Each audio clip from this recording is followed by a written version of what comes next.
Hello, everyone. Sorry for the technical glitches at the beginning. We are also live on Facebook now.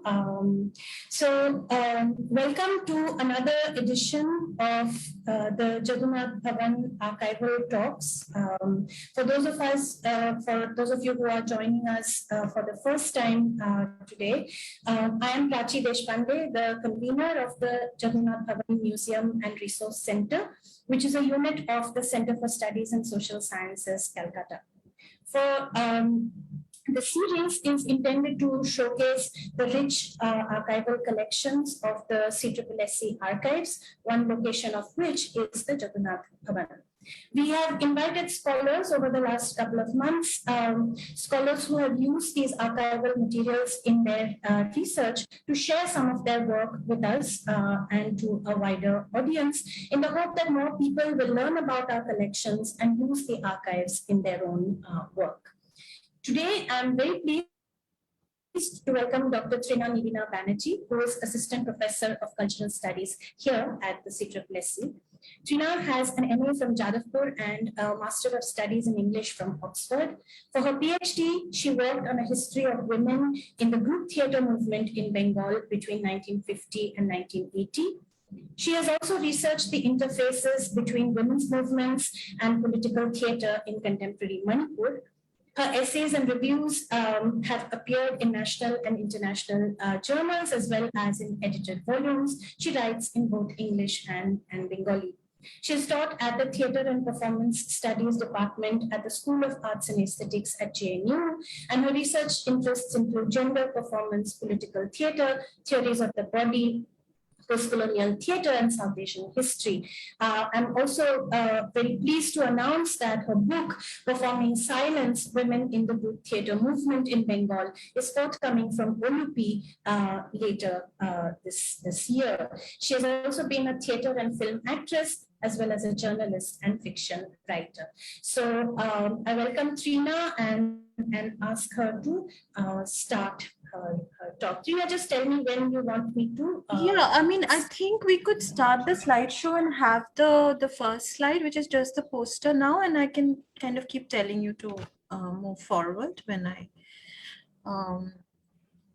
So I don't know, we are live on Facebook now, and thank you, Prachi, for that lovely introduction. And I'm very happy and honored to be part of this series of talks. And since we're live now and there is an audience that wasn't there 10 minutes before, I just want to apologize once again for this delay. My computer hung 3 times before I could just sort of begin or log in, and so just a terrible thing to happen, but here we are, and I'll launch directly into the paper, and the images that go with it are kind of strung together sort of thematically, so we'll kind of look at the images parallelly as we go along with the paper. But if you want to talk specifically about a particular image, we can always do that in the Q&A session. So I hope that works. And all right, so now we'll, so the paper is titled Political, and so just also to say that this particular sort of paper draws on my book, which Prachi mentioned is forthcoming, and it sort of draws on the 4th chapter of my book, which looks at sort of cultural production and theatre and performances around the emergency that happened in Bengal, but it tries to kind of set in context sort of many of these productions with the sort of the background of what was going on in the nation at that sort of in those few years. So political iconography and the female leader, the case of Indira Gandhi. Prachi, could I just request you to kind of warn me, even though I'll be keeping an eye on the clock when I have about 5 minutes to go, if that, Prachi? Yes. Yeah, all right. For a moment, I thought I wasn't audible. All right. So political iconography and the female leader, the case of Indira Gandhi. The coming generation will feel extremely proud of the name of Indira Gandhi. They will worship her as the personification of Sita, Lakshmi, and Durga. Long live Indira Ji. This was said by Virendra Khanna, who was the General Secretary of National Affairs, and this is quoted in in Kuldip Nayar's book about the emergency. So I begin with this quote because this will be significant for what I argue later in the paper. From a large portion of the visual, historical, and literary material emerging around the national emergency in India between 1975 and 77, it could be argued that the strong undertone of religiosity and the sense of a mystical yet terrifying female power surrounded the popular perception of Indira Gandhi's authoritarian rule.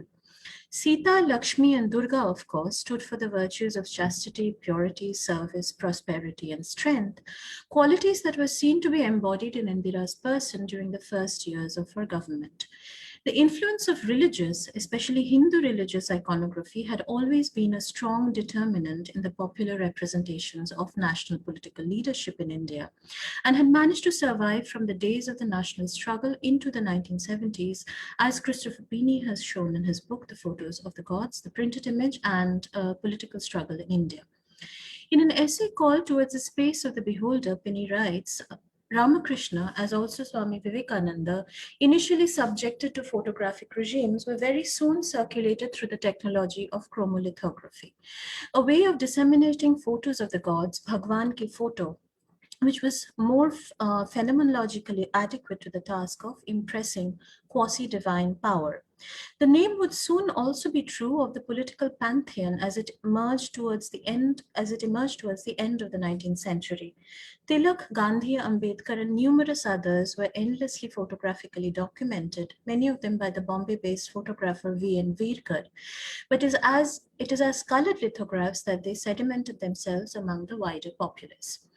An examination of Indira Gandhi's representations in popular art during the 1960s and 1970s, as recorded in the prints available in Pini's book and various popular cartoons, reveals a continuation of this tradition, an odd visual continuum between the portrayal of godhead and that of political leadership.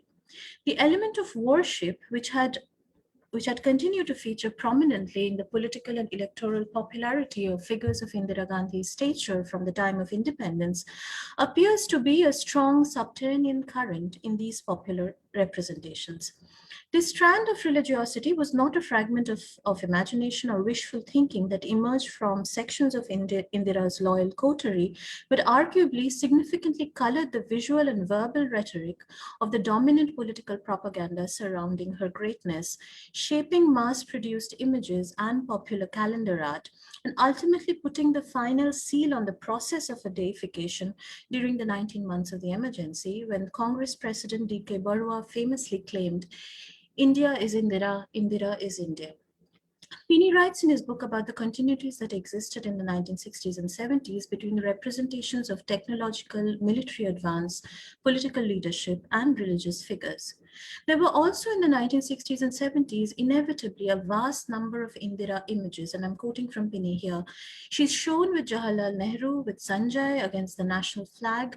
One series, strongly inflected with a Soviet socialist realist aesthetic, depicts scenes from the life of contemporary India with decorative interlocking cogs suggestive of a huge mechanized India.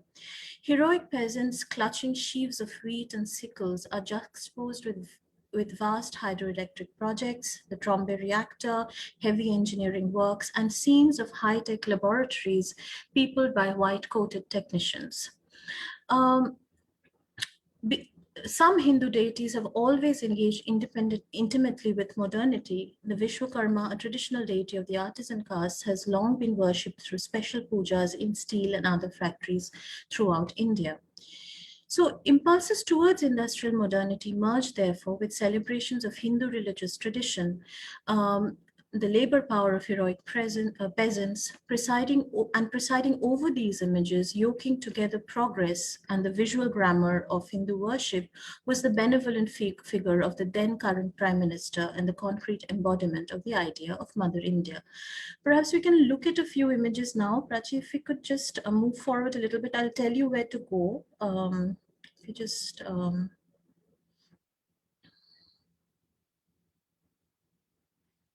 So this is the image that you see. If you could just stop on the other slide, the one before this, just. Yeah, so this is the image you have in the poster, and this is quite significant because it brings together many of the sort of specific features I'm trying to trace in this iconography. You see, there is, of course, you know, the representation of Durga, but it is a kind of a monstrous Durga. And this was very interesting also because this was Kevin Gallagher's caricature of Indira Gandhi for the cover of The Economist in 1984. This was early 1984, of course, and this had already caused such controversy that these were the copies of the magazine when they reached the Indian airports were confiscated by the government. So that's one image, but we can just move forward now a little bit to what to look at what Pini is describing here in this passage. We'll just skip forward. We'll come back to these cartoons later.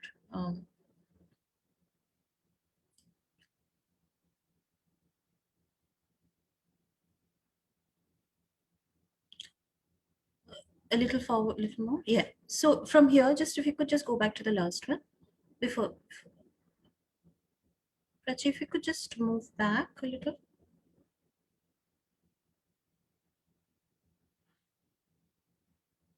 So this is the range of images that we have that we see in Christopher Pini's book.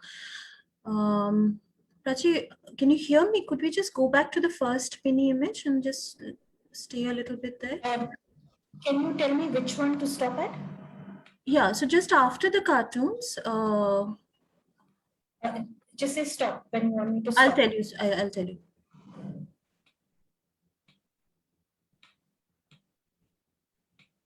Stop. Yeah. Stop. Yeah. So these are this is the one, right, with Rajiv Gandhi that you presented. So there is a one, I think, that should come before this with Indira in the center and the 20-point program kind of framed before. Yes, this is one very typical, very typical image. And so this is 1975, and sort of the 20-point program actually illustrated with Indira's image right in the middle.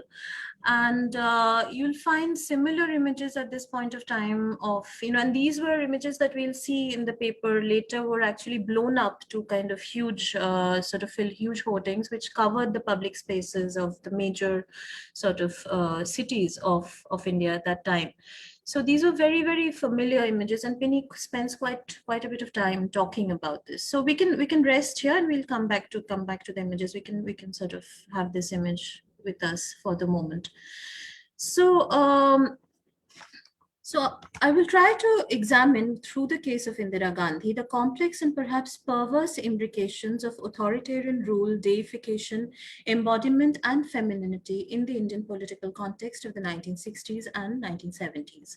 How a female political leader performs her image in the post-colonial public sphere, and the extra-rational implications of this performance, which tap onto both deep-seated religious and socio-cultural resources for success, would be the primary themes of exploration in this paper. This essay also emerges from my broader investment in a theoretical and historical exploration of women's relationship to power in the realpolitik, their differential engagements with political violence, not just as victims, but also as agents and perpetrators, and their association with authoritarian, repressive, right-wing regimes and political religious movements. The association of a female political leader with perhaps the single most repressive period arguably, in the political history of India till a few years back, leads to an inevitable rethinking of the straightforward liberal feminist notion of female political agency as a positive in itself. I'm interested in the relationship of this problematic to performance, especially the performance of gender in the public and political sphere. Popular visual representations, for example, the frequently misogynistic cartoons and caricatures in the mainstream media of Indira Gandhi that were current during the period of her governance, reveal much about the intimate, complex, and sometimes derisive relationship existing between the iconic female leader and the post-colonial polity she governs. My special interest is in the relationship of popular critiques as well as celebrations of political conservatism to the figure of the exceptionally powerful female. There is, in addition, the difficulty faced by feminists in reading such a figure, one who did nothing historically for the larger interests of marginalized women's groups, as well as for sisterhood. These difficulties are addressed by Rajeshwari Sundarajan in her essay, Gender Leadership and Nation, the case of Indira Gandhi, in her book, The Real and Imagined Women, Gender, Culture, and Post-Colonialism. Sundarajan discusses the role of the female political leaders in South Asian countries and the difficulties that feminist theory faces in analyzing effectively their political contributions, both in relation to the complex popular representations of their femininity or lack thereof. Sundarajan writes, in the typical biographical representations of Indira Gandhi, the problem of reconciling gender and authority is resolved through the familiar dichotomizing of the subject into a private self and a public persona. And here it is the self alone that is gendered female. Close quotes. During the emergency, when Indira Gandhi's authority grew to unimaginable proportions and slogans such as Indira is India became unprecedentedly popular, according to journalist Kuldip Nayar, who was imprisoned under censorship laws during the emergency, a cult of personality developed around Mrs. Gandhi, and visual spectacle formed a crucial part of this cult. Larger than life and in some cases enormous blow-ups of her figure, along with her new 20-point economic program, appeared everywhere. It began to be said that Mrs. Gandhi looked quite sordid in most of these gargantuan visual representations, and she later had some of them pulled down because this reached her ears that she was not looking great in these kind of enormous pictures. But the upshot was that the urban and semi-urban spaces of the country were pervaded by monstrous representations of the female leader of the nation, who had by then begun to be widely hated in several circles for her uncompromisingly repressive ways. On the other hand, according to journalists like Borun Sengupta, Indira Gandhi was often popularly referred to as the only real man in the Congress, especially contra the previous Prime Minister Lal Bahadur Shastri, who was seen as really weak and ineffectual. So this signaled towards a continuance of the reading of effective political leadership in terms of masculinity and femininity within what was in reality an atmosphere of severely repressive and brutal governance. What seems to emerge ever more strongly in the studies of Indira Gandhi's career, immediately pre and post emergency, is the impossibility of the separation of a distilled secular field in the post-colonial Indian context, where calculable electoral operations may be mapped without doubt in relation to stable constituencies, interest groups, and disenchanted, enlightened political actions. What Thomas Blom Hansen asserts in his study of Shiv Sena politics between the 1960s and 1990s could perhaps also be said in a more qualified way about mainstream electoral politics in India in the build-up towards the emergency and in the events that immediately followed it. It could be argued that some of the predominant political features of this time were the manipulation / organization of public spectacles on massive scales and the management of public moods / rumors in the general public. And during the emergency, particularly, this kind of took the shape of the containment of some rumors and the fanning or encouragement of others. There was also the deliberate operation of a certain stylistic aesthetic, both in terms of rhetoric, including consistent. So this rhetoric, what did this rhetoric consist in? It included consistent socialist doublespeak in the case of Gandhi and the assertion of a freshly minted anti-corruption political honesty in the case of Jayaprakash Narayan, who emerged as her political and moral opponent. So this was cultivated, this aesthetic, both in terms of rhetoric and in terms of bodily comportment. One could contend that it was all these factors put together rather than any stable political ideology or concrete plan of action, which allowed both Gandhi and her subsequent opponent, popularly known as JP, to sustain, however briefly, the electoral and political gains they were able to garner.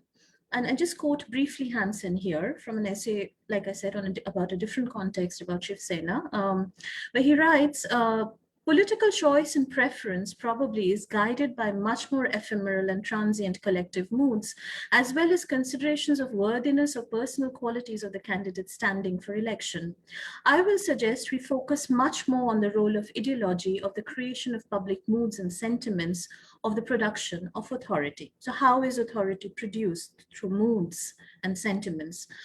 Also important for my argument in this context is the mode of production of this political authority in the case of Indira Gandhi during the emergency, which to my mind approximates, and this is an important part of my analysis, to what Achille Mbembe in his book on the post-colony calls as the self-construction of this authority as a fetish.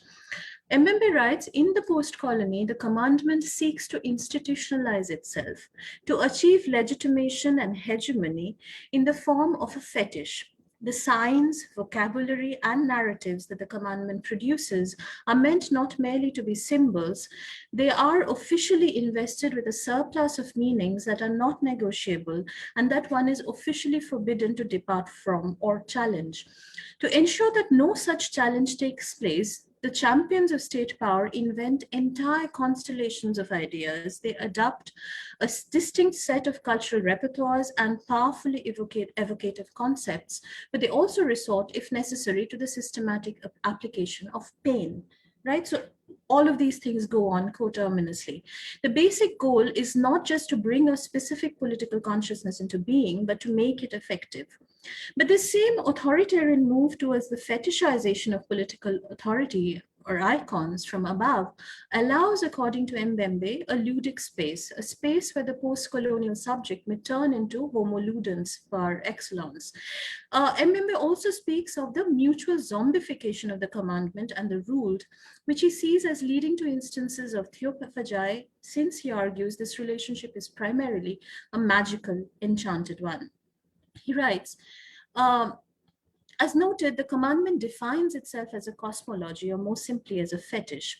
A fetish is, among other things, an object that aspires to be made sacred. It demands power and seeks to maintain a close, intimate relationship with those who carry it. It turns the post-colonial autocrat into an object that feeds on applause, flattery, lies. In this situation, one should not underestimate the violence that can be set in motion to protect the vocabulary used to denote or speak of the commandment, and to safeguard the official fictions that underwrite the apparatus of domination, since these are essential to keep the people under the commandment's spell, within an enchanted forest of adulation that at the same time makes them laugh. And he goes on to say, so, and he speaks of the simulacrum in relation to this whole process. This explains why dictators can sleep at night, lulled by rows of adulation and support, only to wake up to find their golden calves smashed and the tablets of law overturned. The applauding crowds of yesterday have today become a cursing, abusive mob. Indira Gandhi's massive electoral failure in the March 77 elections is said to have immensely surprised her. Indira was caught off guard by her defeat in spite of the fact that it was plain to see for anyone other than her and those who belonged to her sycophantic coterie that she was bound to lose. For her, who listened only to those who gave her the news she wanted to hear, and the media she had herself carefully censored, the victory of the Janata Party under the leadership of Jayaprakash Narayan, also known as Lok Nayak, or the leader of the people, was unexpected. A solipsistic close circle had been created between herself and the media she had carefully created. You know about, this has been written about so much, the immense machinery of everyday censorship that looked over the most banal details of everything that appeared in newsprint or was broadcast over radio, which is why you'll see that a lot of the images that we see of the cartoons that we see today are actually sort of published abroad.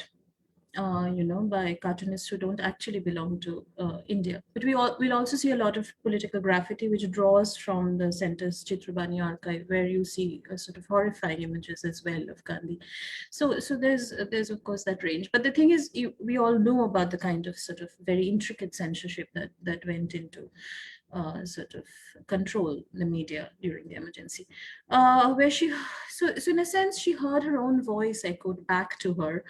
And this we could kind of, it resonates with Mbembe's idea of mutual zombification of the commandment and the ruled, and she might have begun to believe it. All official voices in every newspaper had explicitly sung only praises for India till the emergency was called off on January 18, 1977, a couple of months before the election. The magical practice of fetishization and simulacral rituals had ensured that a mutual zombification of both the autocrat and the mobs was achieved. The announcement of the elections and the lifting of the emergency meant that the spell was broken. Now, the scenario seemed to be exactly as Mbembe had outlined above. The adoring, worshipping masses turned overnight into an angry mob, hungry for its deity's flesh. A clear instance of theophagy, it could be argued. Mbembe also provides an important clue towards the reading of resistance or its absence during the emergency in the context of the familiarity and the intimate space shared by the ruler and the rule, an atmosphere of conviviality shared by two sides. So in this sense, clear mappings of resistance and oppression in the way we commonsensically understand them would be difficult to find or be very complex. So official propaganda, therefore, during the emergency, continued to fetishize and deliberately deify the image of Indira Gandhi for the masses. Emma Tarlow discusses the emergence of dominant and the official narrative of the emergency in northern India in the mid-70s in her book Unsettling Memories. And I quote, "The overriding message was that through hard work and mass coordination, Indira could now enter a successful era of socialism." So she quotes some of the slogans: work hard, produce more, maintain discipline, you too have a role in the emergency, etc., etc. So while slogan stickers and she continues to write, this is Tarlow, while slogan stickers and newspapers headlines codified the basic message into succinct and memorable phrases, government pamphlets with titles like Timely Steps and Preserving Our Democratic Structure spread the word. The Prime Minister's words are echoed in the praise of successive chief ministers and important dignitaries who proclaimed the emergency a necessary measure, a good opportunity for the poor, a wise and timely action, etc., etc., etc. Right. So in the propaganda, her leadership, Gandhi's leadership as was read as motherly service to the nation. The vast populace of India appeared as her children in this imagination. Explicit connections of Indira's role as the benevolent maternal leader of the nation were juxtaposed with iconic images of Bharat Mata, and this was not at all uncommon. The crucial point to remember here about the nationalist imagination of Bharat Mata is that she's both a deity and a familiar figure, an abstract symbol of the suffering yet resilient spirit of India, as well as concretely embodied in and as every woman of the independent nation. So the Bharat Mata was also the iconic embodiment of the twin feminine and seemingly opposing virtues of service, nurture, and power, or Shakti. Indira herself appears to have been an active participant in the representation and dual configuration of her political role as goddess and intimate, often deliberately using her supposed familial and nurturing roles in relation to the nation in order to garner popular support during electoral campaigns. So this is Sundarajan writing in Real and Imaginative Women. So I just sort of, she quotes Indira Gandhi from one of her speeches, and I'll just repeat this. So in a speech, she said to her village audience, "Your burdens are relatively light because your families are limited and viable, but my burden is manifold because crores of my family members are poverty stricken. I have to look after them." So she was simultaneously mother in India, but also sort of insisting that she was, "Main Nehru ki beti hu, main aapki beti hu." So she was both kind of daughter and mother to the nation at the same time. So Prachi, how much time do I have? You have at least 15 minutes. All right. So maybe we can just take a small break and look at the cartoons a little bit. So what I'm trying to get at here, obviously, is that there is an element of the sacred in this kind of imagination of Indira Gandhi as a larger-than-life figure, but also there is this kind of dual sort of operation of deification and monstrosity. So we'll if we can just go back to the second slide. After the title slide, we can look at some of the cartoons that I used to illustrate this for you. Just the second slide from the top. Tell me when to. Yeah, no hurry, no hurry. It's okay. This is the first one. Is the one before? Yeah. Just we can go from here. So we already talked about this. So this was confiscated, and if you look at this carefully, you'll see that the forearms have kind of peasants and other victims kind of held in the stranglehold. This was a cartoon by Ashok Dongre, which sort of was created towards the beginning of the emergency, and you'll see this kind of the nose being constantly highlighted in all of these both the political graffiti and the cartoons. And there is a way in which I talk about in a bit how the figure of the Priyadarshini slowly turns into this kind of a monstrous figure where the same features that were seen as beautiful and sort of, charming and elegant and dignified in the years before, now slowly turned monstrous. So this is, liquidate the constitution. The next one.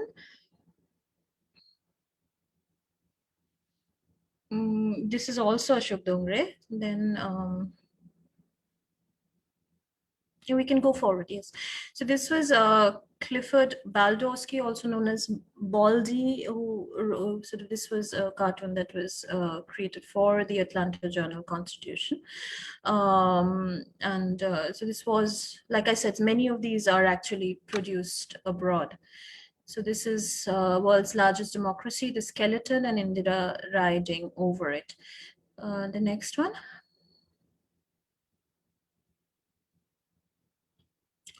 This is Abu Abram.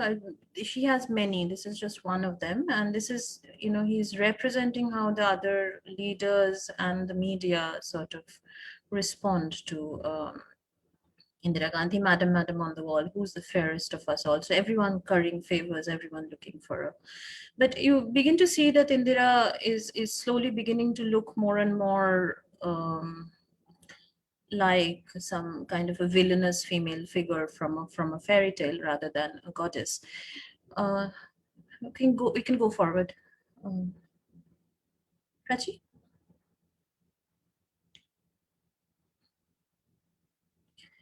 Yeah, this is Sanders from the Milwaukee Journal. I wasn't able to discern the exact date, but it looks like 1976 for me. So to me. So this is political opposition in the press, and Indira Gandhi as a vulture standing over and this we'll see, if you remember this particular image, when we look at the Chitrabani archive images and the political graffiti, you'll see that this comes up, So if you go back to the root of the word monster, a monster is originally meant to be like Caliban in Shakespeare in Tempest is a monster. The monster is not simply somebody who's non-human or ugly or horrifying. A monster is a particular coming together of the human and the animal. And that's why Caliban is also a monster, more specifically because he's half animal, half human. He has scales on his body. And again and again, you see images of Indira Gandhi as half woman, half animal.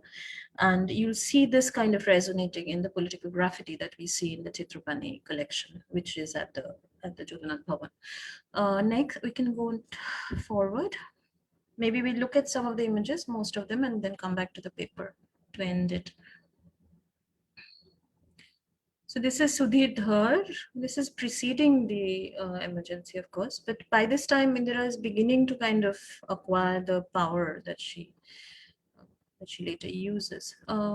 Okay, next.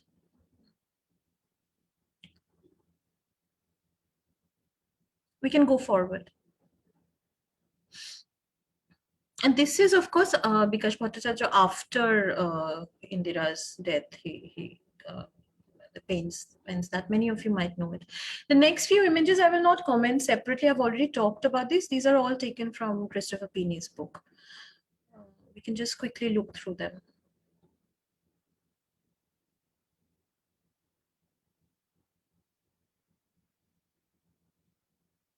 So this continuity that Pini is talking about of deification and effective political leadership. So it's almost this Pieta figure for Gandhi's death, the Gandhi on the Pushpak Rath. And this is a continuum that emerges from, Pini's work. Those of you who are familiar will know this well. So we can go ahead. I mean, we don't need to stay a long time on these.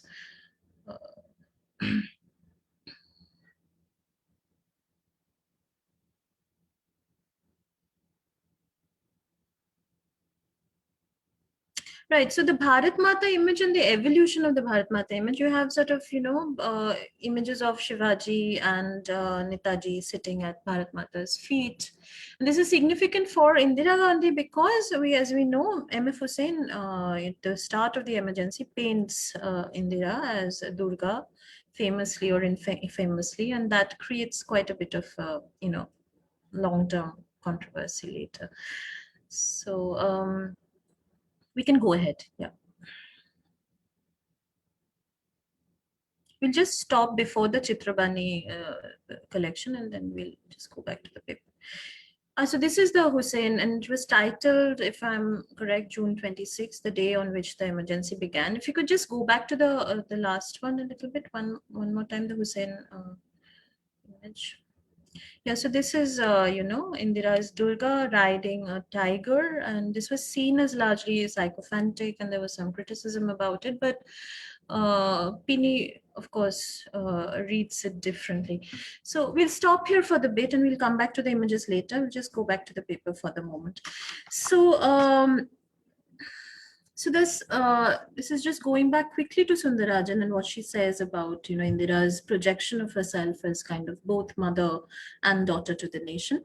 Thus, gendered family identities, especially motherhood, are culturally capable of sustaining metaphoric expansion to embrace dimensions of leadership. Mother India, the film, also became a memorable record of the possibilities of such transformation. So close quotes. But as the emergency intensified its grip on India, it extended its repressive reach from the arbitrary mass arrests of almost all active members of the opposition parties under the MISA and the ruthless censorship of the press towards the forced or coercive sterilization of multitudes of poor people in northern India. This was especially widespread in Haryana, where Bansi Lal, the Prime Minister's right-hand man at that point, held his sway. Sterilization was carried out for the announced purposes of population control, along with a program of slum clearance for urban beautification in and around Delhi. All of this is, quite sort of well documented.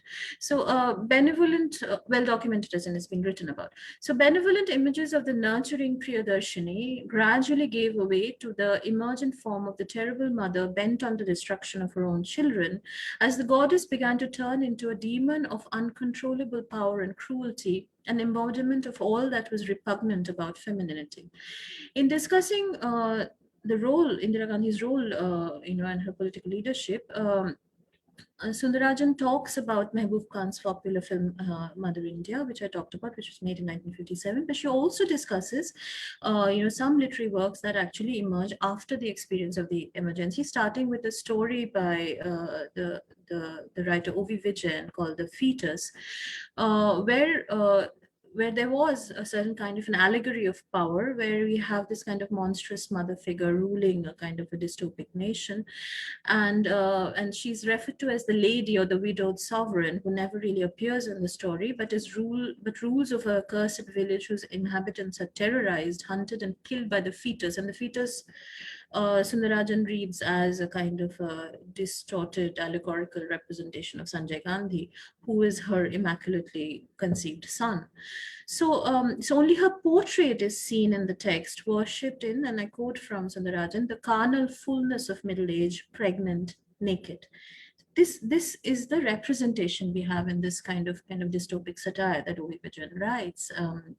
In his kind of allegorical depiction of the emergency. So, and Sundarajan sums this up to say, between Mother India, product of post-independence nationalism, and the fetus and Midnight's children born of the emergency trauma, stretches the history of Indira Gandhi's leadership. Quote, close quotes. It does indeed appear that the look of Indira Gandhi, so to say, quite literally changed during these periods, as represented in various genres of mass produced popular art, especially in political cartoons that appeared sporadically in international journals, some of which we've already seen, and indeed Indian news weeklies, some of which were later shut down. Even serious representations of a visage began to resemble grotesque caricatures. So it's almost as if artists were trying to draw a straight up serious portrait and ended up making something grotesque, right? So that's interesting, because we see that in some of the penny images that we see. I mean, even Bikash Bhattacharya's image, the martyr almost seems to be kind of sardonic, right, in the image. She doesn't look particularly pleasant. So visions of a femininity gone horribly wrong. Strangest among these changes was the transformation in her own perception of the visual material manufactured by her governmental machinery. So she had a certain amount of visual material that she had ordered, to be to be sort of pervasively plastered across the public spaces of the cities and semi-urban spaces. And we saw one of them, the 20-point program. So it was what her government had actually produced, the propaganda machinery had produced. These images, as mentioned earlier, had spectacularly filled up the urban public space during the emergency. Enormous images of herself that accompanied the pictorial representations of her by now notorious 20-point program. And these were circulated aggressively in order to balance out the repressive measures against civil liberty through apparently benevolent steps towards social justice and a more equitable distribution of resources. So on the one hand, the repressive measures and the absolute sort of murder of civil liberties was taking place. And on the other, propaganda machinery was kind of speeding up and sort of gearing up towards more and more sort of publicity for her apparently socialist schemes. So there was this, and this Kuldip Nayar actually sort of records this in his book about the emergency, where he says that the 20-point program came to dominate the media and every official and non-official discussion. Hoardings and posters came up everywhere, listing the points and carrying large portraits of her. The bigger the hoarding, the better was the appreciation, until she herself realized she heard back from her coterie, and she herself ordered their dismantling because her close friends told her that she looked hideous in the paintings on the hoarding. So this was serious propaganda material that she herself had ordered and issued. But after a point, she realized the paintings were turning monstrous. Whether the paintings in themselves were hideous or whether they were perceived as such as a result of her growing unpopularity among the people towards the later months of the emergency is difficult to gauge. But the visual spectacles that marked the public space, as well as continual broadcasts over All India Radio about the needs and benefits of the emergency, and the continuous valorization of her efforts in the newspapers that became the mouthpieces of her coterie, formed a large part of the combined propaganda machinery that kept the emergency juggernaut rolling. Right.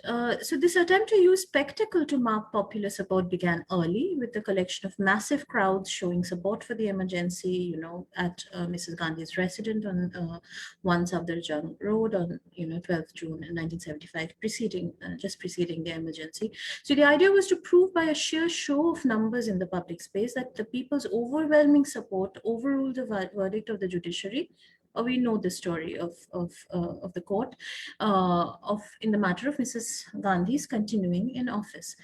So I'll just skip over a bit. Prachi, do I have about 5 minutes?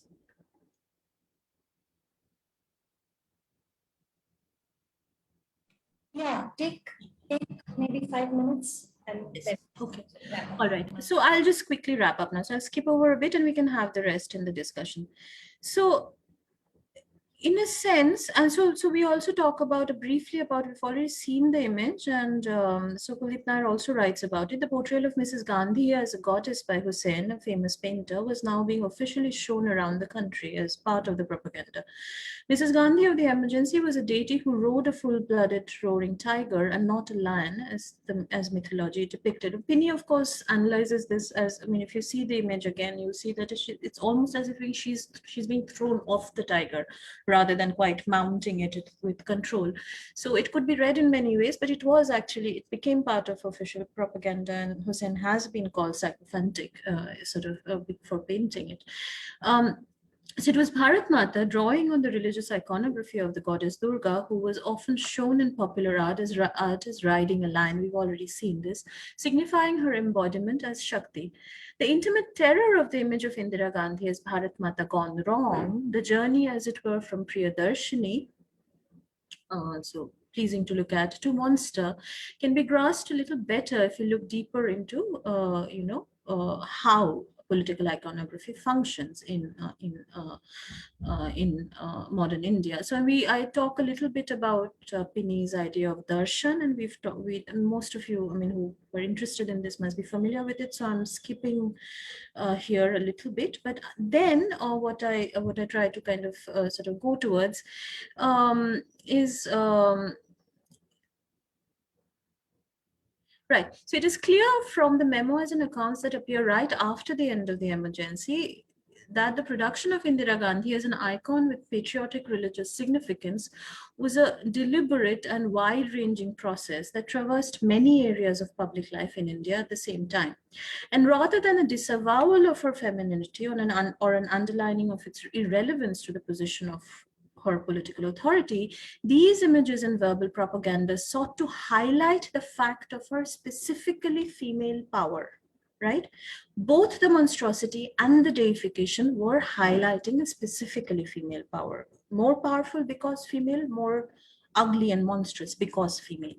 So, and I go here towards an essay by Sabah Mahmood, where in discussing the Danish cartoon controversy, it's an essay called Religious Reason and Secular Affect. She's talking about a different kind of relationship between the public and the icon, which is not merely a relationship of representation. So the icon here, I quote from Mahmood, refers not simply to an image, but to a cluster of meanings that might suggest a persona, an authoritative presence, or even a shared imagination. In this view, the power of an icon lies in its capacity to allow an individual or community to find him or herself in a structure that has bearing on how one conducts oneself in the world. So you're not merely looking at the representation of a leader or a god, but you're looking at a kind of an exemplar, somebody through which, an icon through which you conduct yourself. It is in sense a kind of an, I think this is a Mahmood's term, an embodied exemplar, somebody who you kind of internalize enough to sort of include in the conduct of your life. So Mahmood writes, the term icon in my discussion therefore pertains not just to images, but to a form of relationality that binds the subject to an object and an imaginary. So like I said, it is about, skip over here, I mean, it's about the Danish cartoon controversy that happened in 2005, and she's trying to explain the particular nature of the violation that happens in the cartoons. I'm trying to summarize this here. So to understand this, trying to understand the affective potency of the images of Indira Gandhi circulated during the emergency would lead us directly to an engagement with the historical fact that these images were actually accompanied by clear directives on how to conduct one's life and bear oneself in day-to-day living as a good, as opposed to an unruly citizen of India during a time of crisis. So the image carried an example of how you could actually sort of walk, talk, eat, work, be on time as a good citizen. The image of the authoritarian mother entered the quotidian with the clear disciplinary moves that decreed hard work, punctuality, and a rigid governance of the self and family as imperative for national interest.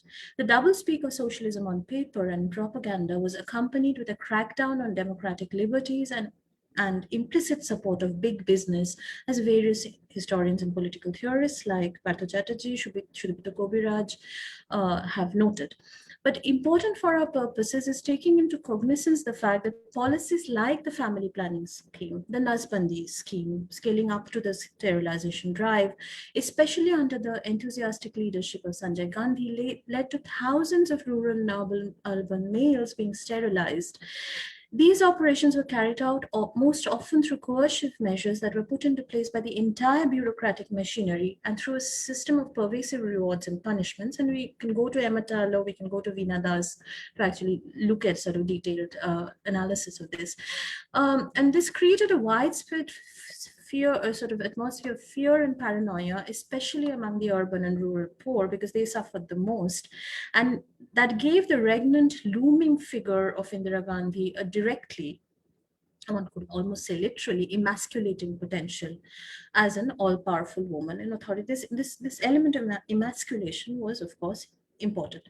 So monstrosity was then the other side of deification. The massive electoral victory of 1971, the Bangladesh War, all of these events catapulted India to the height of popularity and personal confidence. The affective intensity and national pride that had coalesced around her person at this time saw an equal wave of hatred and disgust generated against her political authority within a period of 6 years, as she was swept unanimously out of power by a gigantic electoral defeat that followed the emergency in 1977. All right, so I'll just skip to the end because, we can do the rest in discussion. So the image of Bharat Mata, envisioned as an embodiment of Shakti and Durga, then returns once again to haunt the figure of our political heroine. But this time, of course, it is a Bharat Mata no longer so poised, but on the verge of losing control of what she once ruled, precariously balanced at the edge of political disaster. And once again, the contours, both repulsive and pleasing at extremes, of her womanhood, rather than being peripheral to her understanding of the nature of her political authority, appear as intrinsic to the complexity we must untangle in order to adequately analyze the unraveling shape of her controversial political career. And in order to do so, it is essential to unpack the ambivalent relationship of popular perceptions of femininity and masculinity to political authority in the post-colony. So it seems necessary also to examine the outlines of the Janus-like anatomy of the woman-nation symbolic unit that has worked overtime in the service of a fervently religious patriotism. So, all right, and then I talk a little bit about how the emergency sort of, and I go back to Partha Chatterjee talking about, the sort of the cunning of reason and how in a sense, both the imperatives of progress and rational development and a certain kind of sacrality become magnified during the time of the emergency. So the emergency helps us to map the course of both the dominant and marginal narratives of nation, especially so when we focus on the problematic of woman and power and encounter the possibility an encounter. So I'll repeat the sentence. The emergency helps us to map the course of both the dominant and marginal narratives of nation, especially so when we focus on the problematic of woman and power and encounter the impossibility of escaping from the subterranean workings of religion when mapping this terrain. Thank you. We can just look at quickly at the rest of the images, and these images are the ones that are drawing from the center's archive. I'm sure you'll find more in the archive that is of use and kind of looking at this, but this is primarily from the Chitrabani archive that we just skip over these. These are also still from the photos of the gods. Some glimpses of Indira, which is why I've kept this. We'll go forward. This says Avam, which means population. Okay, so these are the Chitrabani photographs. It takes from Chitrabani's, from the center's website largely. So this is basically political graffiti from the late 60s, from Calcutta, from late 60s to the, I think, late, I mean, it goes on further, but most of these are from the late 60s to the late 70s. So once again, like I said, the coming together of the creature and the woman. Shall I keep going? Yeah, just keep going. I mean, I'm not commenting specifically on each image.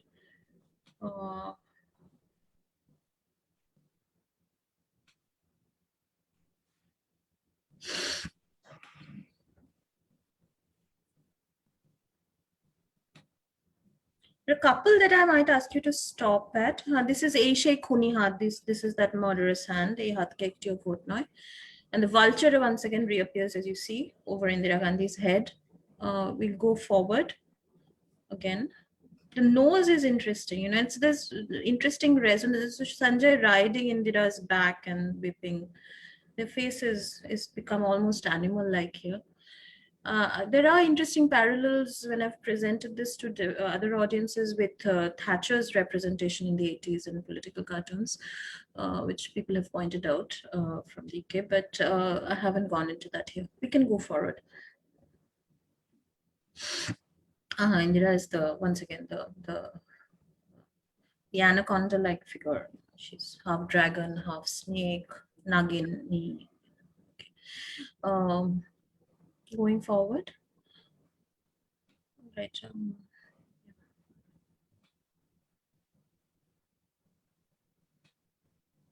And these seem to be, this is the thing, that these seem to be serious images, but they almost inadvertently begin to look monstrous. That's the interesting part of it.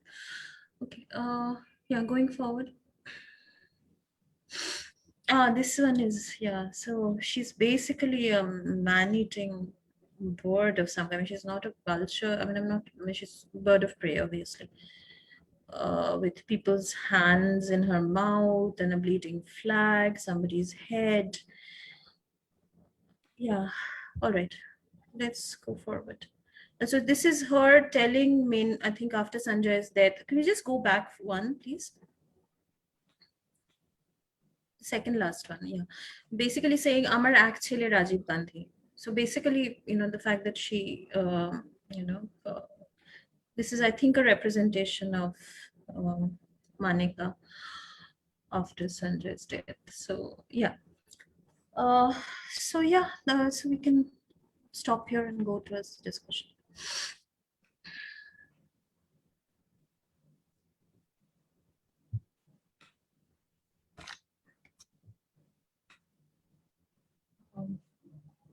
Okay, let me see if I should stop share. Yeah. Thank you, Trina. Thank you.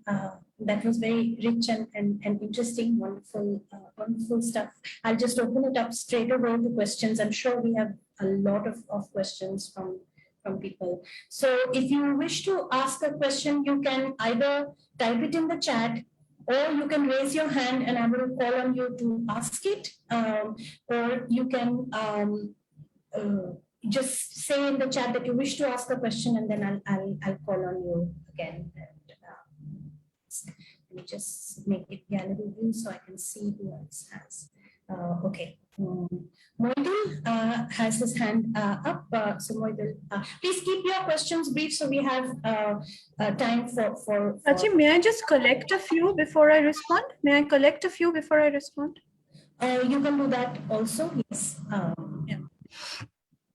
Yeah, thank you, Trina. So we're looking forward to your book. Looking forward to reading the book. It seems that, of course, this presentation is only a part of the book, and you're saying that it's chapter 4. Now, it seems that the construction of Durga is the kind of images that you actually shown is largely from 75 emergency onwards to 84 economist one, which is early 84. But even the very idea of Indira Gandhi with an equivalent of Indira Gandhi with Durga, but that was referred way back in 71 in the context of the Bangladesh Liberation War. And after a very decisive victory in the Bangladesh War, it was Atal Bihari Vajpayee who first used, referred Indira Gandhi with Durga. So certain kind of a sacred Indira saving India was already there even from the opposition. So already the discursive practices were already there. Now, if you think about the early phase of Indira, particularly late 60s, early 70s, where she's more of a benevolent kind of personality, And of course, Bajpayee's this whole reference to Durga, to this whole monstrous Indira by mid-80s. So whether you have actually covered this whole evolution of Indira from a good Durga, let's say a very monstrous kind of personality. So this is one. And the second is that, of course, the reference to Thatcher, the comparison with Thatcher is interesting, but I will say that today a similar kind of an authoritarian figure is at the helm, so which is in Modi. And whether your book is kind of comparing, Indira, who was an authoritarian personality cult figure in the very crisis period of Congress party, with, let's say, Modi, who is authoritarian cult figure at the time of an ascendancy of BJP. So, so these are two different kinds of, and of course, pre-liberalization, post-liberalization, there's a lot of macro level context is there. Whether you have actually used that thing, because of course, Gyan Prakash's recent work, I'm sure that you have also referred to it in your book. So this kind of literature is coming up in terms of knowing the authoritarian cult figures. So thank you very much. Can I?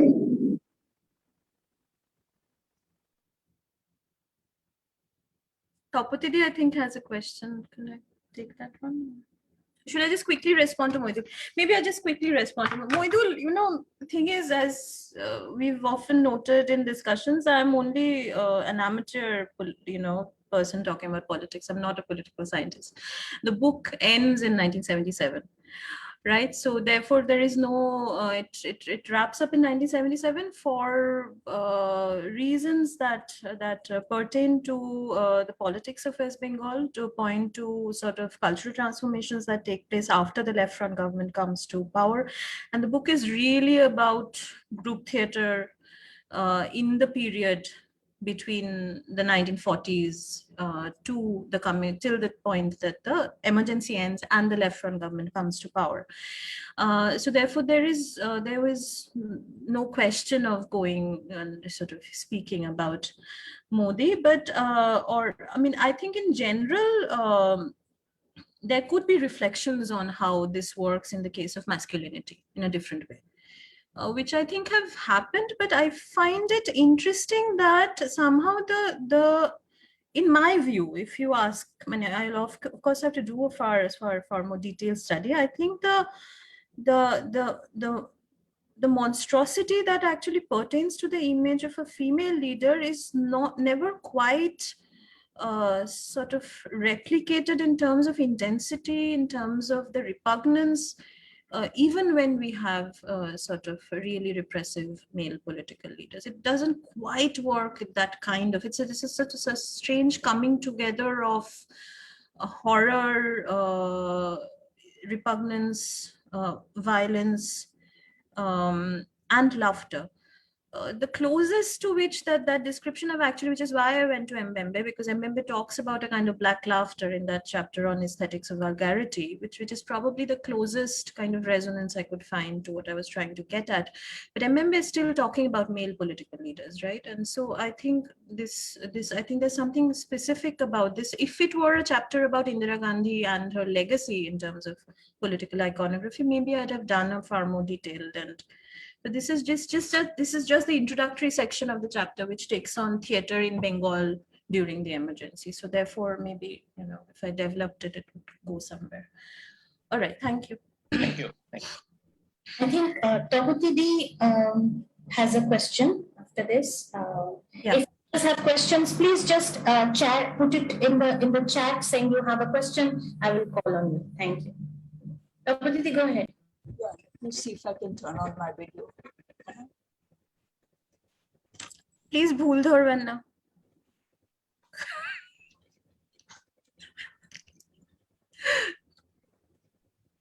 Yeah.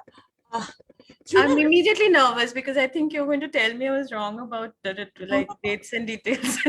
I'm sorry. It took me back to Vinny's book, etc. No, it's not that really. What I wanted to take you up on is the issue of female political iconography, very directly that theme. And a kind of more retrospective look back to this material, not to say that you have to engage with what happened later. But I was wondering whether some of the work that has been done since on the female leader in politics and the kind of explosion of visual iconography, and I'm thinking here about Jayalalitha, Mayavati, recently of Mamata, where what is most interesting when we compare these regional leaders, and they're very different trajectories for each of them. So one would not talk about deification very easily here, maybe at some point, but there is a play on monumentality, on scale, and all of that.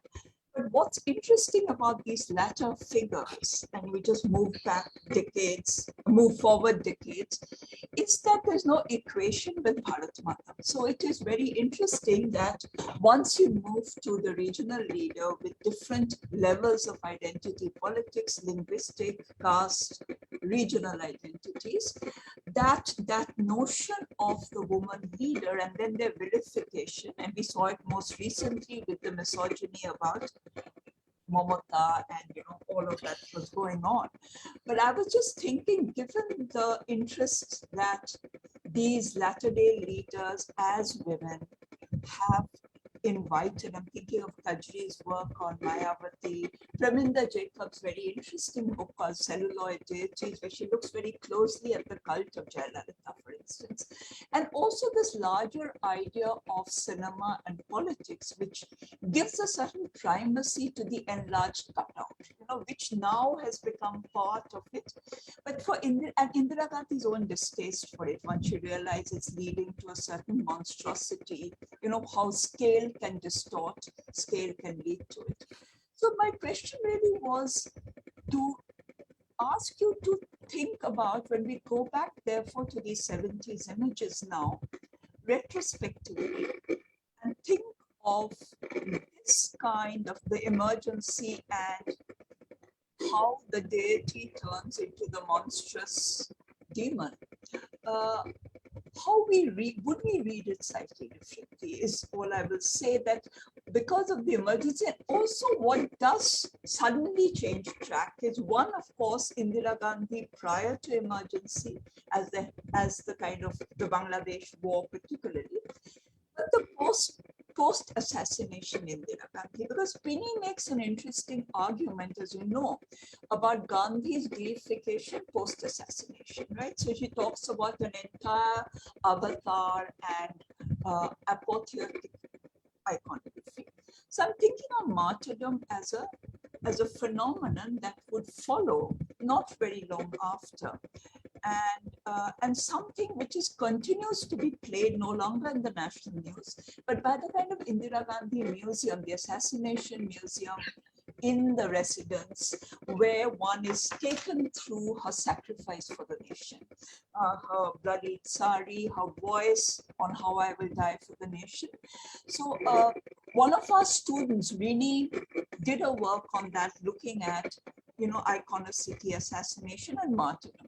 So I'm also thinking that when we look back on this, does the latter day martyrdom of this demonized lady somewhere, because even the graffiti we are looking at, I think is largely CPM period graffiti, given that the bum front is so important. I think it's the build-up perhaps to the Election, yeah. The election where she comes back to power, where it is.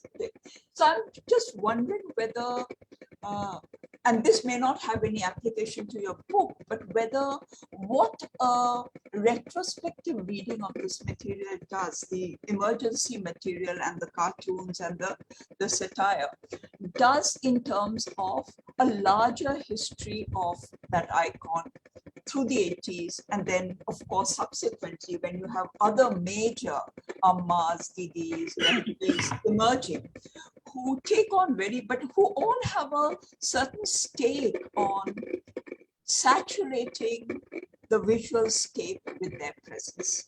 And so this is the leaders themselves doing it, not the opposition, right? So that claim on space, claim on iconicity is coming from the leader herself. No, this is very interesting and very relevant. I mean, if this paper were to have any kind of continued relevance, it would have to go in these directions definitely. I was also thinking about the last point you said about MSS Pandian's book, The Image Trap, and that also kind of does a very, very detailed cultural analysis of how the image of the political leader sort of develops. But a couple of things I feel just off the cuff, and this I'm almost not saying as an academic, but as a cultural observer, is that I do believe that you're absolutely right that the Bharat Mata is the overriding kind of icon, disperses as soon as you go into the regional framework, even with the female leader. That's absolutely right. And other kinds of iconicities perhaps begin to emerge. But also I do feel about the present moment, if you were to sort of actually look at how this works in contemporary times, two things would definitely need to be taken into consideration. One is, of course, you cannot do this any longer without the internet. I mean, it's absolutely impossible to kind of talk about how an image kind of first is originated, how it proliferates, what trajectories it takes, what kind of memes it becomes. Like this paper written today would have to consider memes. That's one. I mean, so the internet and the social media and the kind of the possibility of sort of clicking once to kind of disperse a particular image to kind of, disseminate it to 1,000 people. That scale and speed, I find I am actually quite nervous to take on in terms of a detailed analysis. That's one thing that I think needs to be taken into account. The other thing, I might be kind of attacked for saying this, but I do feel there is more surface political correctness in public discourses at one level. So if there is a misogynistic statement, there will be at least 50 other sort of, rebuttals and, call outs, etc., etc. So I don't believe that goes very deep. But there is at least the possibility that a public figure making a political figure, a male political figure making a particular kind of misogynistic statement or representation will meet with a certain kind of a surface level politically correct rebuttal on social media, if not anywhere else. That I think that how that particular political correctness works needs to also sort of somehow be taken on board, I think. One small point, Trina. Yeah, I mean, yeah. even if one keeps the internet out, and I know now if you were to look at it now, it's almost impossible. But if you were to look at the genres through which Indira Gandhi is both deified and demonized, it's really looking at the cartoon, it's looking at maybe the public, the street icon in terms of cutouts, or it's looking at hoardings and wall paintings, right? Graffiti. So I'm just thinking, and of course, wall painting has gone out, but if you look at a lot of, so I'm actually thinking of the physical space of the city itself, not just the digital space, which is of course everywhere. So there's a particular way in which with each of the figures I've mentioned, Sorry, them are in a pre-internet, a lot of it is that. There's a physical claim on space, on, and on iconicity and on monumentality. That is one. Just one. The other interesting, and that's just an observation, Indira Gandhi was Priyadarshini. But what's interesting about the latter leader, Jayalalitha, was extremely beautiful as an actress, but it's a different notion of her as this almost larger than life with her cape, etc., and the ordinariness of the other two, which is the non-beautiful lady who then nonetheless wishes to assert. And I think this becomes an important thing, that it is that even in that iconicity, it is not the glamour, nor is it deification, not quite, but it is something in between that is happening. But anyway, something I'd like to think through myself. But I'd love to talk to you about it at length later. Sure. Yeah. I think we should let other questions come. Indradi has a question. Yeah. Indra, go ahead. Yeah. Hi, how are you? Long time. Yeah. Yeah. Sure.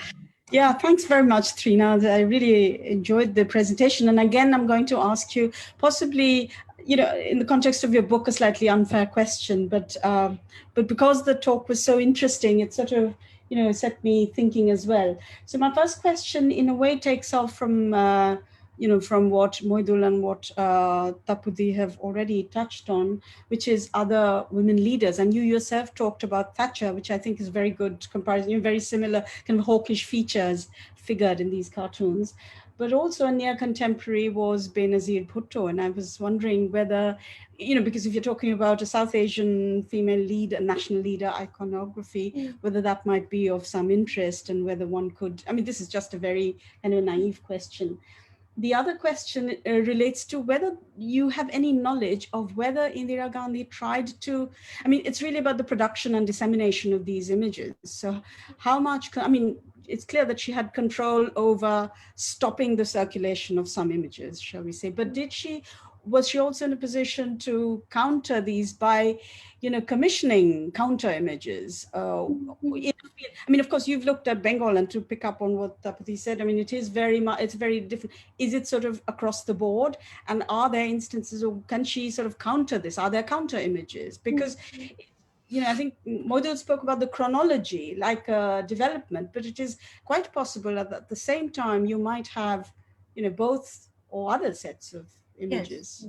Yes. So perhaps if you could, yeah, thank you. You know, can I just, Parthuda also has a question. If I could just take that and come back to both together, would that be possible, Prachi? Yes, of course. Parthuda, go ahead.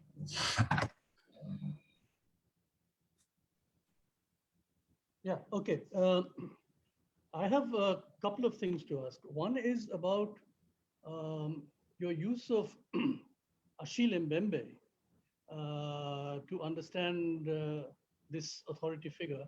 Now, on the face of it, it would seem to be inappropriate just for the reason that in the Indian case, this authority has to be produced and reproduced within what is effectively some sort of functional electoral democracy.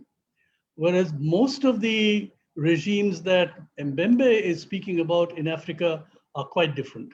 Now, so that's the general point. But in the Indira Gandhi case, and especially the emergency, there is an interesting problem here, and which is that in the emergency, this authority figure and all of the associated sort of, you've pointed out the directions, what people must do, the whole repressive apparatus, most of that was actually carried out through the bureaucracy.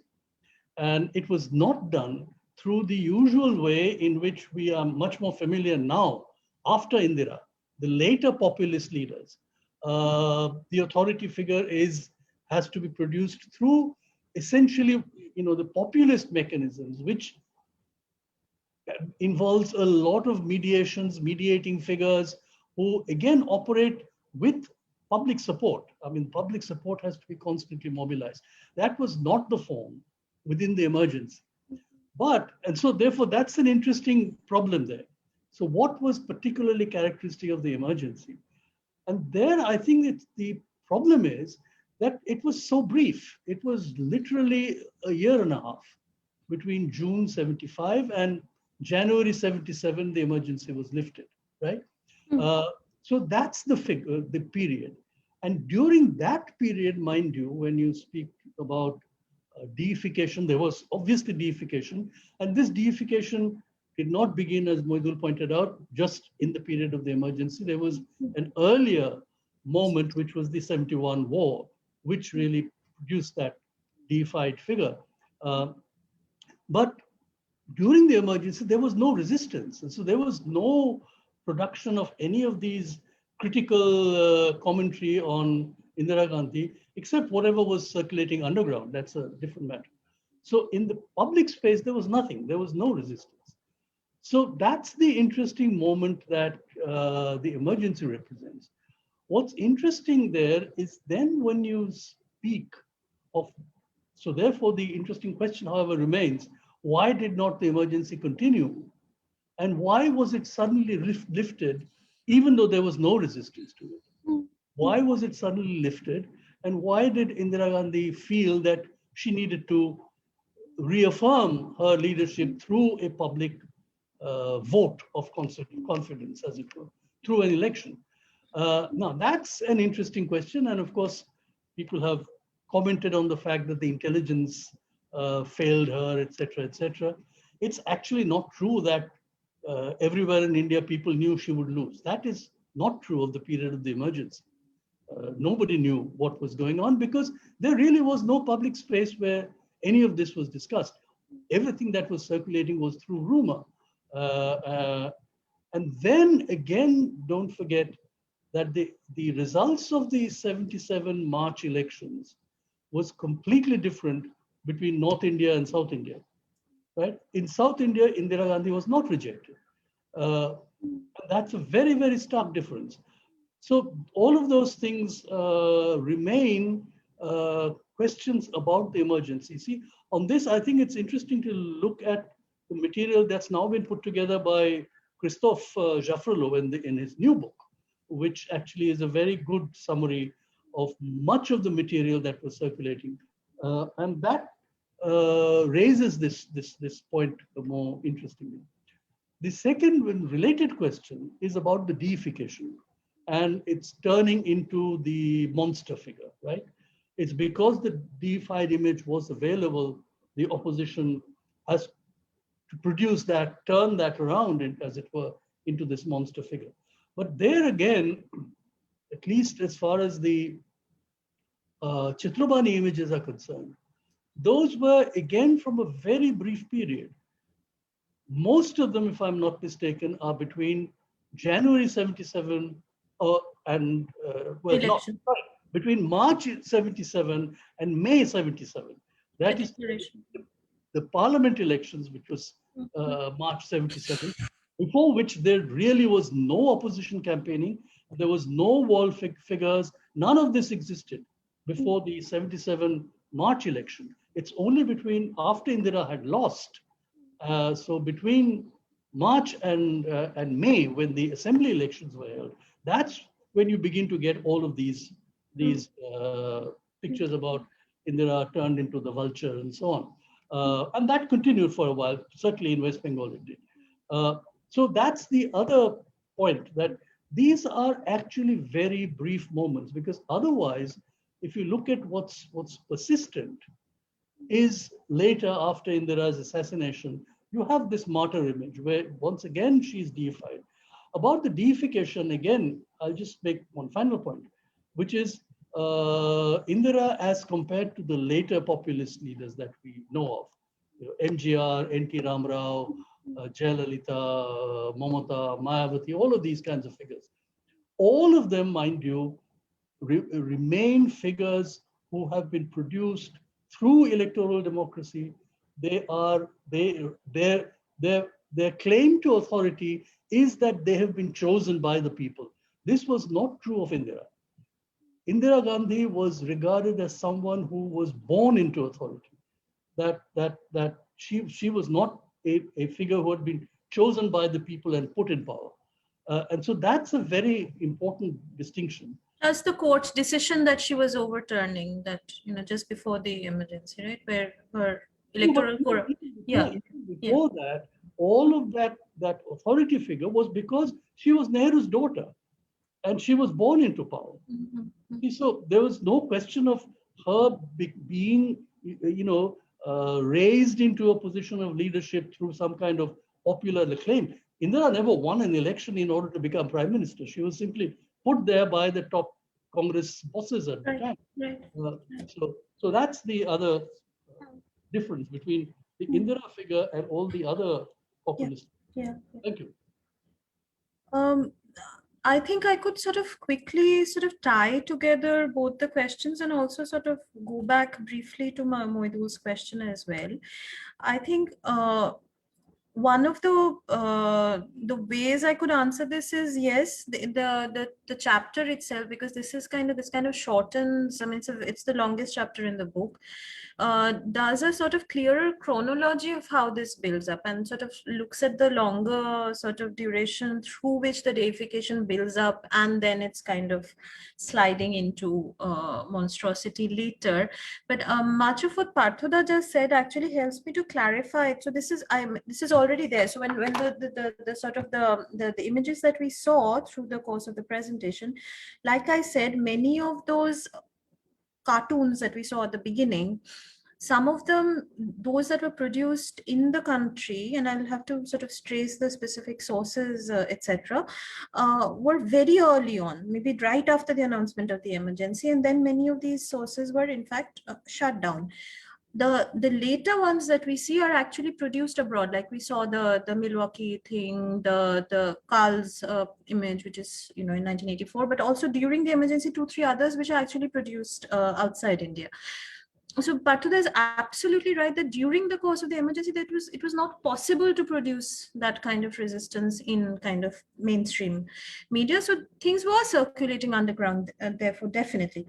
So the graffiti also erupts. So therefore, but to go back to Indradi's question, this is the interesting, and this is I mentioned this in passing in the paper, but this is part of the sort of the really interesting thing, that it is not in fact only the opposition producing misogynistic or monstrous images, or that little window of time those monstrosities are allowed to appear in the public space, but the fact that she finds her own propaganda material in fact sort of insidious. Right, she starts off thinking that this is good, and Tapati made a very interesting point about this, and which could only come from a sort of visual art person, that scale is of importance here. So she was producing this propaganda, her propaganda machinery was producing this material. She was obviously approving these, right? And this was meant to be the sort of the counter to the kind of unpopularity that was growing. But when they are kind of blown up to that degree, the scale actually makes a difference. And this is something that, I mean, I had sort of, maybe it was there in my head, but I hadn't considered with this kind of specificity, that it's not, in fact, two different kinds of sources that the monstrosity and the deification are coming from. She means these to be positive images, but they turn into, perhaps because of the scale, perhaps because of, who knows? I mean, there's some kind of a the perception and the reception of it, but also the painters. I mean, who are these people who are painting these images? That's kind of interesting. But I definitely take all of Parthoda's comments as, yes, Parthoda. Yes. No, don't forget that Indira herself had fairly sophisticated aesthetic tastes. Right, of course. So the whole, so it's not just her being sort of named Priyadarshini, but also her kind of background in a certain kind of aesthetics as well. So she kind of gets horrified by what her own agencies have produced, right? And then she gets not just the opposition's material doesn't exist, as Parthoda pointed out, at least during that period, until it's called off. But she finds her own material sort of repugnant. She thinks that it's kind of totally gone wrong and turned around like a boomerang towards it. That's the funny bit of it, right? In a way. And of course, about the why she goes into this election, there's kind of detailed, of course, like Parthoda said, kind of conjectures about why. I mean, the fact that she believed that she was going to win. Of course, nobody knew what was going to happen, but she was, I think there was some imperative towards rescuing her international image as well, because a lot of this material was also coming from abroad, from major news sources abroad. So it's just an indication of how, so in a way, I think the recovery of her international image, or whatever, that somehow a public kind of being voted back to power would have helped. I mean, I don't know the details of this, but I do take Parthoda's point that a more perhaps careful chronology of the initial deification around the Bangladesh war, the late 60s also, where she's hailed as like the only powerful person, the only man in the Congress. That's interesting. So the build up of all of that, and then the kind of the plunge where the deification finds this kind of monstrous expression in the images, just that kind of spurt right after the calling off of the emergency, but also the dual nature of her own propaganda material. I think a more careful, maybe it exists in the chapter, I can't remember because it's much longer in the chapter. Maybe there's a kind of more careful chronology of that there. But I think many of the things that Partha said could go into creating a sort of cleaner sort of trajectory. Also about Mbembe, yes, true. Also, like, the fact that she's put there because she's Nehru's daughter, the fact that there's the Allahabad court decision that she disregards just before the emergency, etc. So yes, all of those things as well. So I'll think about that. Thanks a lot. Any other questions? Just raise your hands or unmute yourself and ask a question. Put a line in the chat and put on you. Trina, can I use my unmute? Yes, of course, please. To ask her. So, I'm thinking of the sort of strange rehabilitation of Indira Gandhi's dictatorial tendencies that we are seeing now, in certain sort of anti-BJP or anti kind of, right-wing circles. There's a lot of videos of Indira's sort of say interviews given in French or interviews given to Time magazine or something where she gives a particularly acerbic answer about Indian women's agency and arranged marriages and so on. And the overall kind of tone of a lot of these posts and memes and so on that circulate is that she had a classier emergency. At least she knew how to do it right. She was. There was just a certain style with which she tried to suppress freedoms and go after the press and so on. And I'm wondering what you make of that. I mean, it's not martyrdom and it's not sort of and I don't know, actually this is some sort of like Congress when you say what do you think of that, I'm getting various adjectives in my head which probably wouldn't be right to pronounce in a public talk, right? I mean, it's stupid, right? Because it's exceedingly stupid. How we understand this it's not deification, it's not no, it's a certain kind of recovery. Yeah.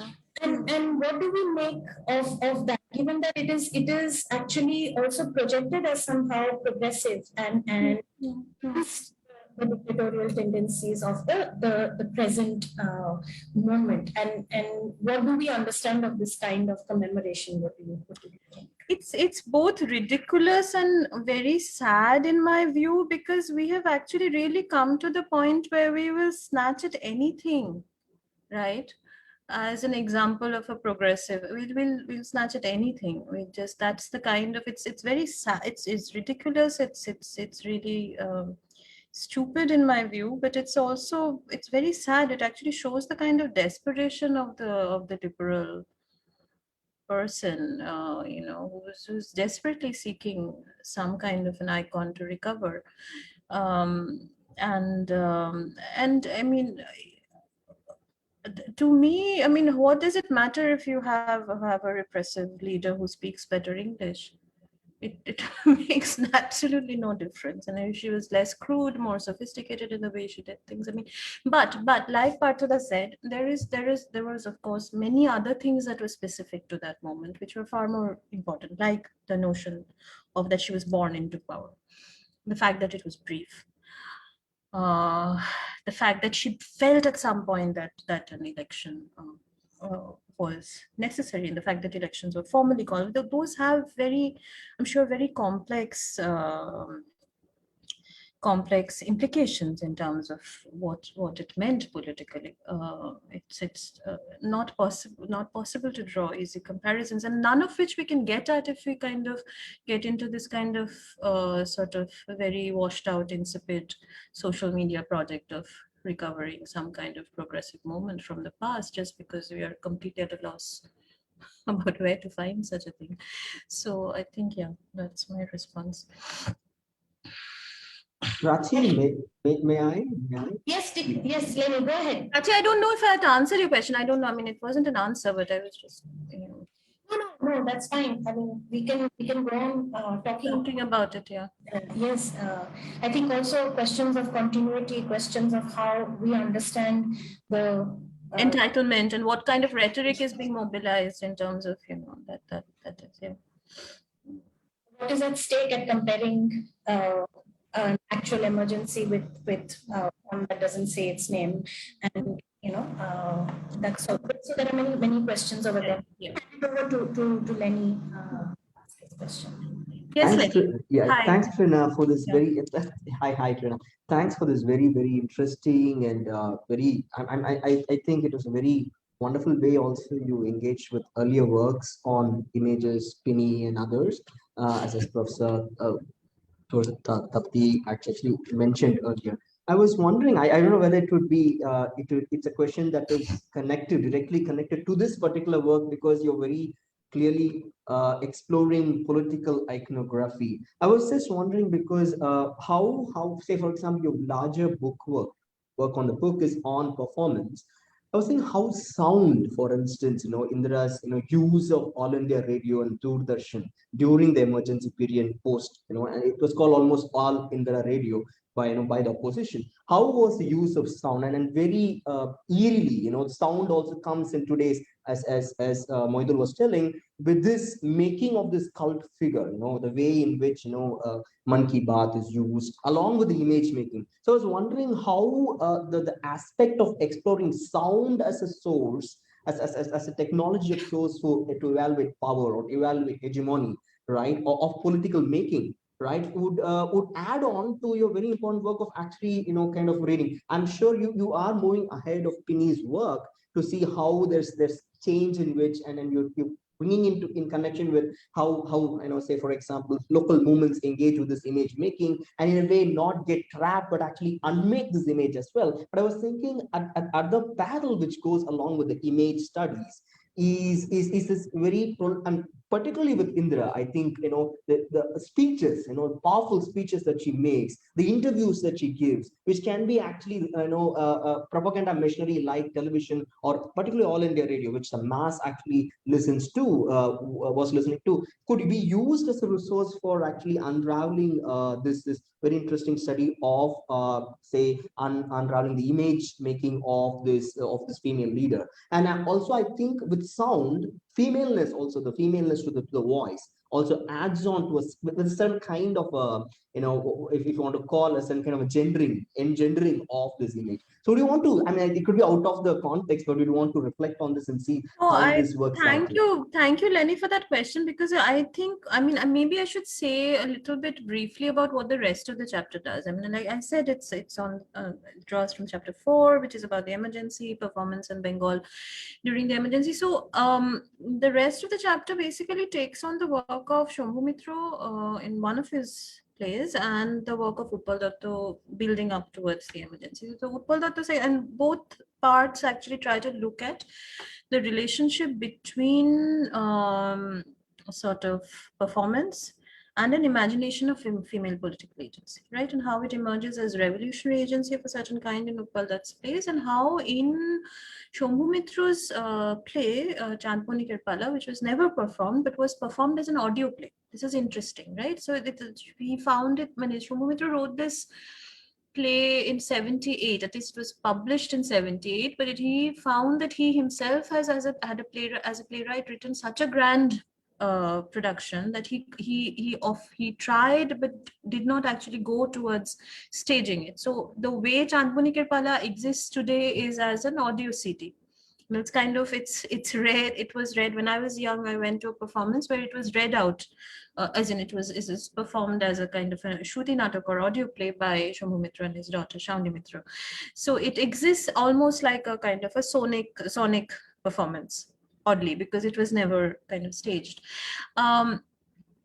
But the interesting thing is that this is why O.V. Vijayan's story is something that I analyze at length, which I didn't have time to do in the talk today, because in O.V. Vijayan's story,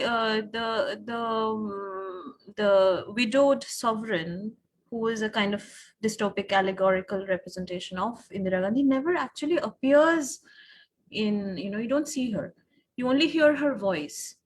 Right, and the voice is kind of sort of broadcast through the radio. And similarly, in Shambhu Mitra's play, you have, and now Shambhu Mitra's position vis-a-vis the emergency in real life is controversial. Different people have said different things. So Indira Gandhi threw a tea party in the Raj Bhavan in Kolkata during the emergency, probably in 76.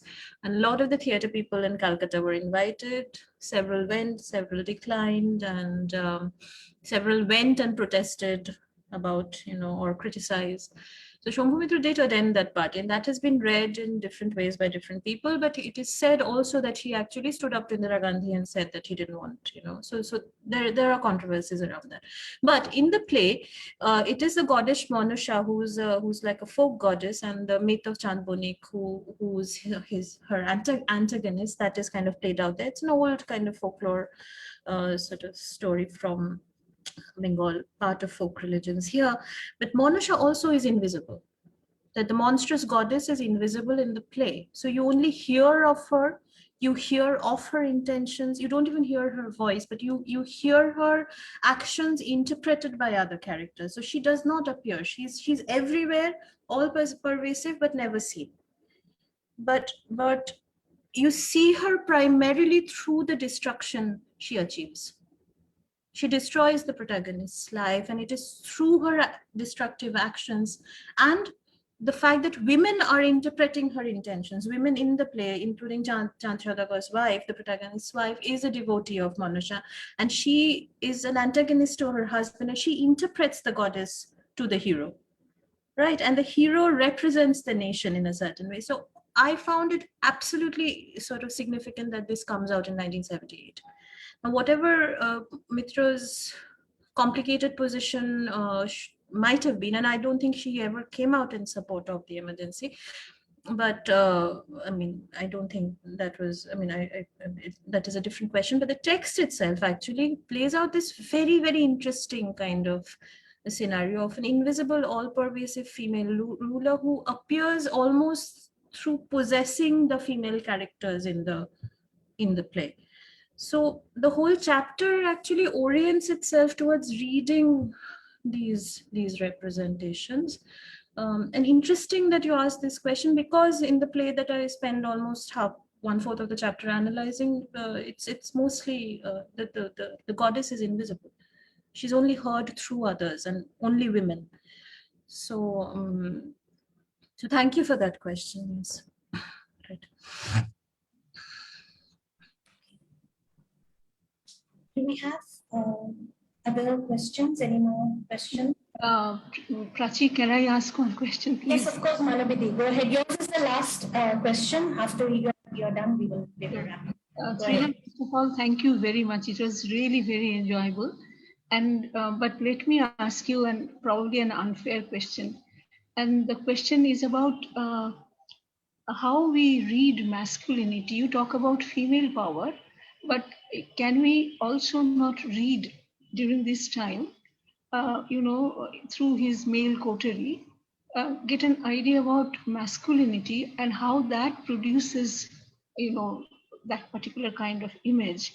And the example that comes to my mind, you have mentioned Thatcher, but the example that comes to my mind is that of Aung San Suu Kyi.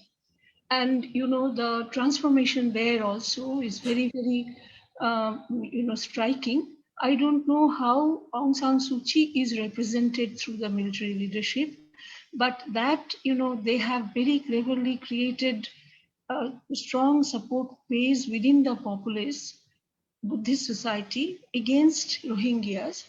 see, I mean, how that image is produced. There are now it's strong military leadership. On the other hand, male coterie, probably weak, leading to the claim that she's the only man in the Congress.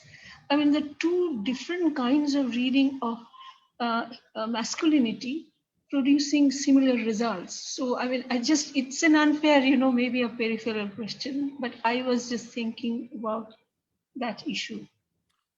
This is I mean, I actually hadn't thought of Suki in relation to this, so thank you very much. Suki is actually a horrifying example. Yeah, absolutely. I mean, really, it's kind of spot on in terms of, kind of a resonance or a possible point of, comparison in the contemporary world. The chapter actually does discuss masculinity quite at length. So I've already gone through 3 chapters in the book, and at this point of time, I am kind of going back to a point that I already make in the introduction to harp on the fact that this book is not just about women and their representation, that I am trying to do a gendered reading of the politics of the group theatre movement, and therefore the question of masculinity is just as important as talking just about women. And so therefore what the whole chapter intends to do is to actually try and understand on a broad scale how we understand efficacious political action and political leadership in gendered ways. So, so to just go back to a sort of a very oft-quoted, formulation from Joan Scott, the notion that gender is an analytical category here.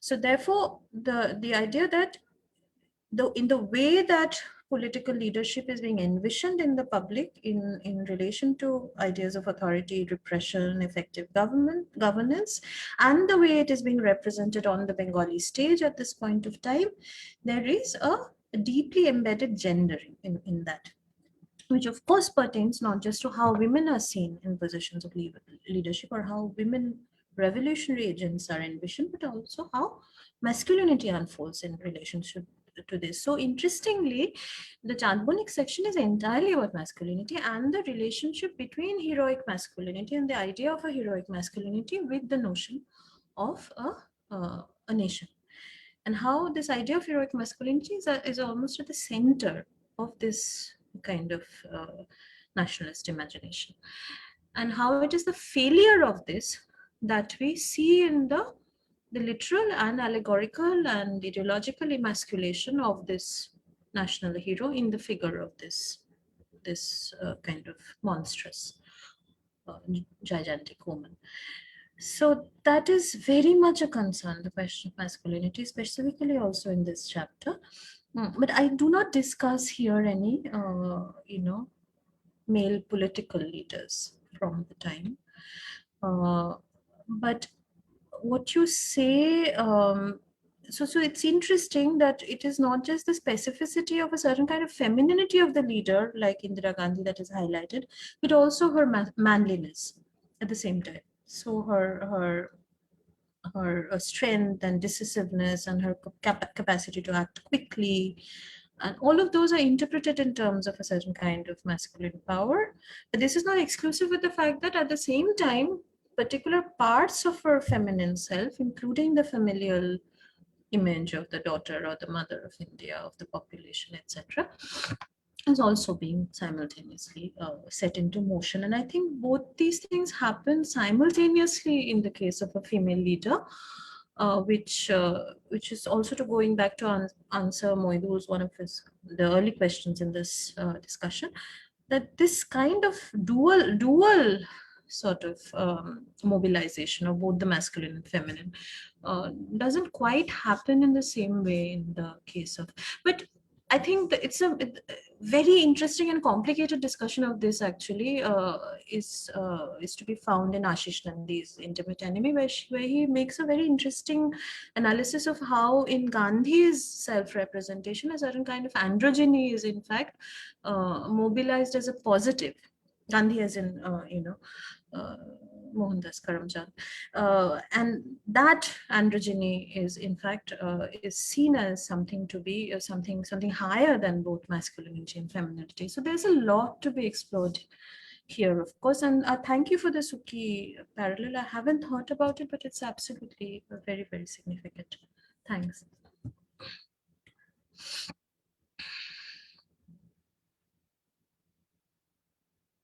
I'm done, I think. Okay, thank you everyone. We are almost at the end of our Zoom meeting for today. Thank you, Trina. Thank you everybody for a wonderful discussion and a very, very kind of rich visual and analytical sort of conversation analysis. I'm very pleased that we were able to do this in-house for Trina's forthcoming book as well. So I thank her for taking the time and speaking in our series. We will have another talk by one of our former PhD students, Prithviraj Vishesh, in 2 weeks' time. So I will announce it on our regular kind of feeds. I'm just going to show you, let me just do this. If you can see that this is please like our Facebook page, the Jagannath Bhavan Facebook page, which is CSSC Archive. On Twitter, we are with the handle CSSC Archive. You can join our mailing list and email us at jbmrc.office@gmail.com. We also now have a separate Facebook page for the centers, the CSSC's main seminar and webinar series, as well as our special lectures for our MPhil and PhD courses, some of which are being streamed online. The CSSC.seminars and lectures page. You can like that also to get updates about forthcoming talks. And you can search for us, CSSC on YouTube, where all of these talks are uploaded and some also live streamed. So if you subscribe to our YouTube page, you will find out about all our events. So thank you, everyone. And I will see you in 2 weeks. Thank you. Thank you, Prachi. It was lovely. Thanks for everyone coming and for staying. Thanks a lot. Thank you. Pleasure. Thank you. Goodbye.